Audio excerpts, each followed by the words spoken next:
注意看，眼前这个日本人简直让人笑不活了，大老远跑到我们中国卖拐，妄想把我们中国选手忽悠去了，这到底是什么情况呢？原来这个日本人带着拐杖来滑踢馆，对着我们中国选手那是张头鼠目，扬言要废掉我们选手的双腿。结果最戏剧的一幕出现了，这个日本人看了一眼拐杖，拐杖上赫然印着4个大字“中国制造”，也就是说他不远千里从岛国带来的拐杖竟然是我们中国制造的。而面对日本选手嚣张的送拐行为，我们选手的回复也是简短霸气。废话不多说赛场见，这个拐杖我会留给你来用。这个男人可不是一般人，而是我们最亲最可爱的武警教官赵建刚，而他的荣誉和头衔更是数不胜数，在滨川县可谓是家喻户晓的明星拳王。滨川县特警大队格斗教官，滨川县消防大队体能教官，建刚搏击创始人，拳作格斗创始人，云南省自由搏击现在最知名的拳手，让我们欢迎一下红方滨川的拳王赵建刚。而这个脑袋被门夹过的小日本就是伊藤丰统，我们千万不要试图去理解他，用他的思维来挑战我们正常人的智商，因为像他这种人不去当人妖实在是太可惜了。好的，让我们一起进入比赛当中，让我们看下云南拳王赵建刚，他的实力究竟如何？黑色短裤蓝色拳套的家伙就是日本人伊藤丰统，他的身高比例有些怪异，似乎是上身长下肢短，极度不协调，所以我们的赵建刚一直在进攻他的下盘。而且我们看这家伙的长相，还真是左边不要脸，右边厚脸皮，即使整了容，长得也像个猪八戒。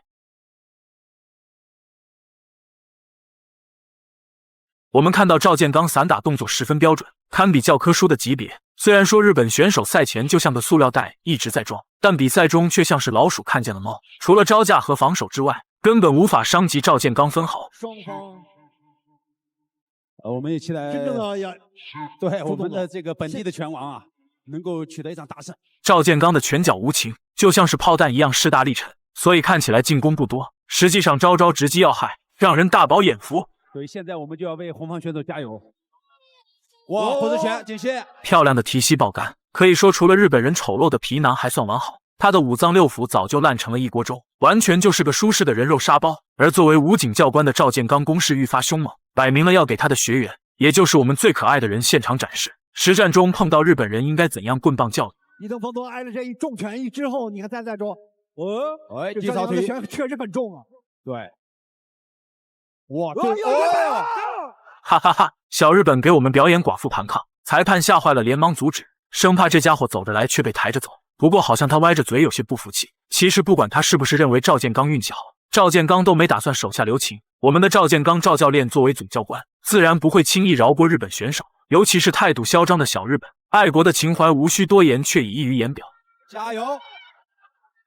加油！然后踢腿的内围，破坏对方的支撑腿。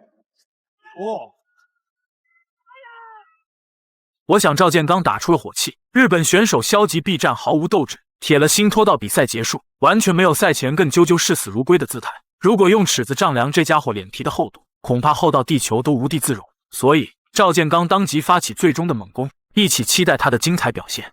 疼了，还没叫停，别叫停